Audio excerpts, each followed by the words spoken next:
This is Cherrmoya. It's like Ati's kind. In California, I have this plant. It's tree, big one. But here I try to plant, and I try to grow with it.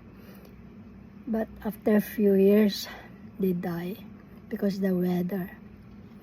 I love it. And my children, Melody, Donald, Priscilla, Cathy, they love this one. My other kids, them don't like it. But I love it. And the lanzones too, I love it. I try to plant. I order a tree from Hawaii.